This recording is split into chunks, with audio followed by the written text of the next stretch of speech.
ating pong pasasalamat sa araw na ito, meron po tayong espesyal na panauhin na makakasama natin at maghahati din po ng mensahe ng kanyang pasasalamat. Ating pong tinatawag ang Philippine Vice President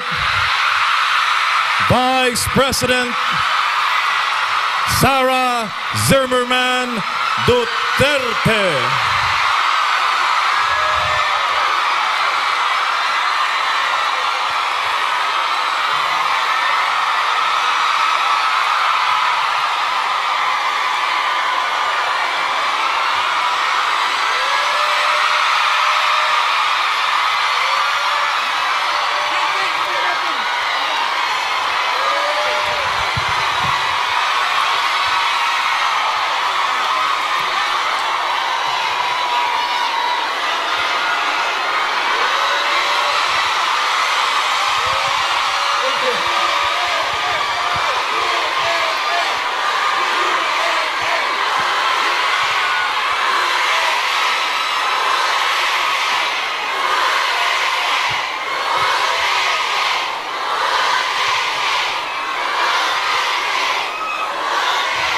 Maraming salamat.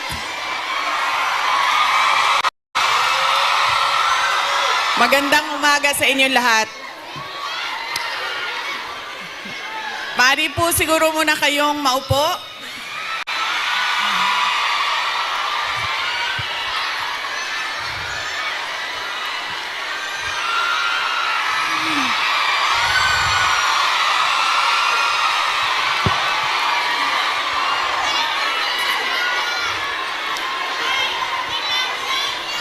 Maraming salamat. Mahal ko kayo.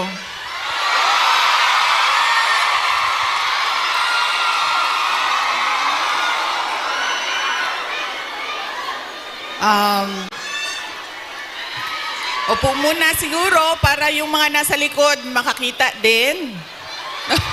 Kawawa naman yung nasa likod. Okay?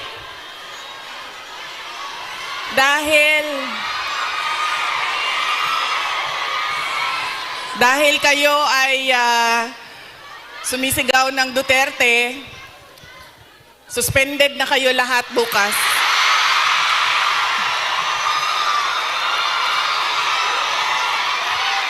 Suspended kayo, suspended.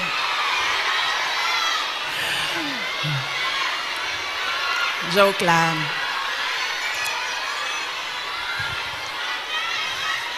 Unahin ko muna ang aking mga pagpapasalamat.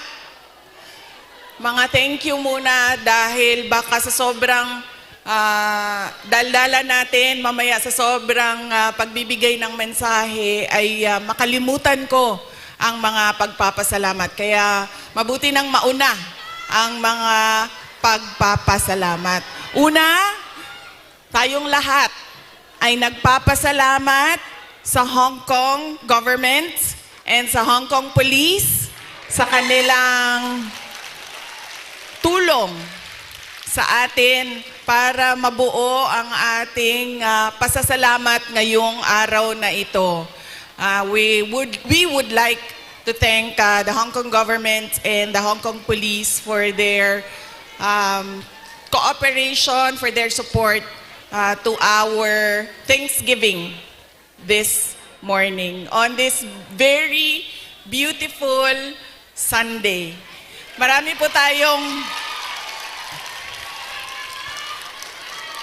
tayong mga kababayan na nandoon sa labas at lahat ng mga first-timer na nakakita sa akin.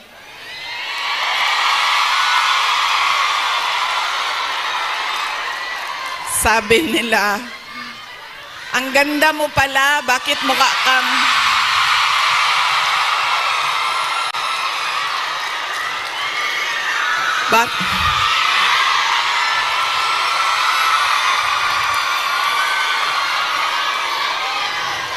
Ay, Macau! Hello! Maraming salamat! Okay.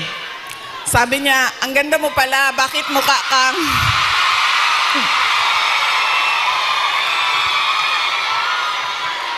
Bakit mukha kang Shrek sa mga picture mo sa internet? Tapos sabi ko sa kanya, sabi ko, ma'am, basta Pilipina, maganda talaga yan.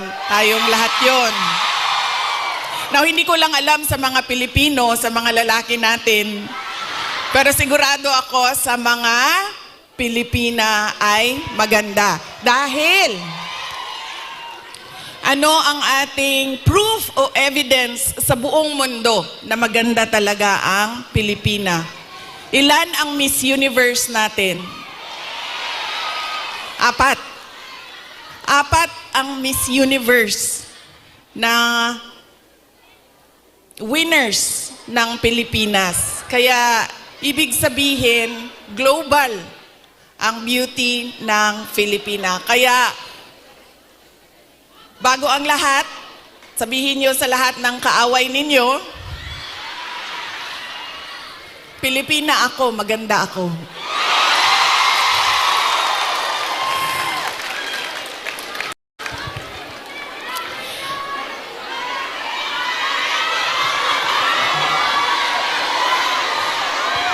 Sabi natin, 'di ba? Para sa Diyos, para sa bayan, para sa bawat pamilyang Pilipino.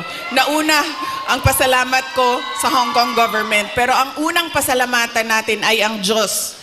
Para sa araw na ito, para sa magandang araw na ito, at para sa oportunidad, pagkakataon na ibinigay niya sa atin na magsama-sama ngayong March 9 dito sa Hong Kong. Dinala niya tayo lahat dito para sa bayan. Yan po ang pagpapasalamat natin sa ating Diyos. Dahil binigyan niya tayo ng isang araw ulit na magising, mag-ayos, pumunta dito at pag-usapan ang Thanksgiving, pagpapasalamat at pag-usapan ang ating bayan.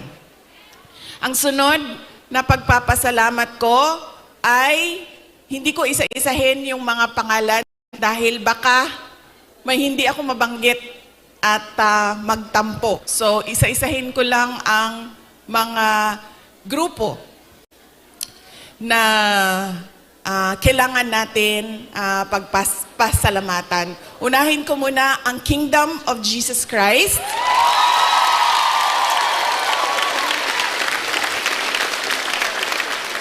Dahil sa kanilang pagod, luha at pawis para mabuo ang ating Thanksgiving ngayong umaga na ito. Ang sunod na kailangan natin pagpasalamatan kailangan ko pagpasalamatan ay kayong lahat, mga kababayan namin, mga kababayan namin dito sa, ang iba galing pang Pilipinas. Marami tayong mga bisita na galing Pilipinas, galing Hong Kong, galing Macau, meron pang galing sa China, at merong galing Japan.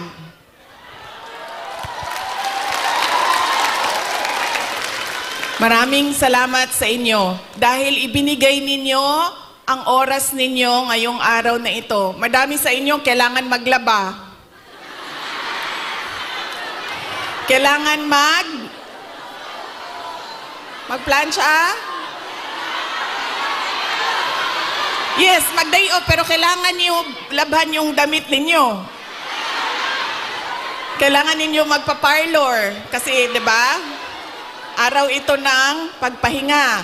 Kailangan maglinis ng inyong bahay. Kailangan magpa-pedicure. 'Di ba? Kailangan magpa-dentista dahil araw ito ng pagpahinga. So kailangan ayusin lahat ang sarili. Ang para sa sarili. Pero binigay ninyo ang oras ninyo at araw ninyo ngayong umaga na ito para sa atin. Kaya maraming salamat sa inyong lahat. At alam nyo, kanina habang naglalakad ako, kasi malapit lang kami, so naglakad lang kami, ang ganda ng weather ninyo dito sa Hong Kong, no? Nakakaganda siya ng kutis.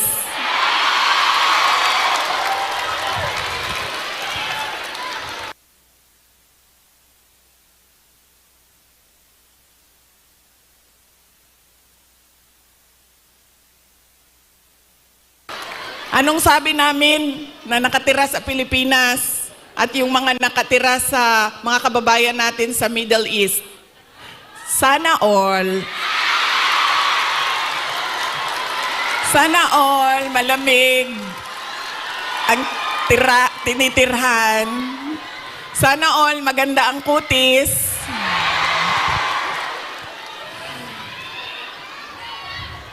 Kaya isa din yan sa dapat ninyong ipagpasalamat sa Diyos.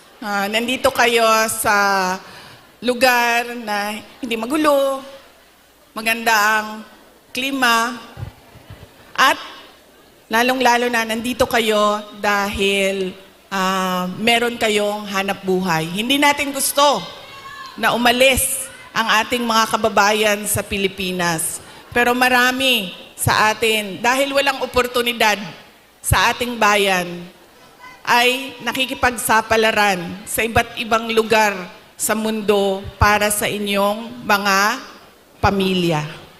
Kaya yun ang sunod natin na pagpasalamatan, yung ating mga mahal sa buhay. Bawat pamilyang Pilipino, kailangan natin magpasalamat sa kanila dahil binibigyan nila tayo ng lakas, sinusuportahan nila tayo, at tinutulungan nila tayo sa ating pakikipagsapalaran sa ibang lugar. Ayaw nila na umalis kayo, ayaw nyo rin na iwanan sila.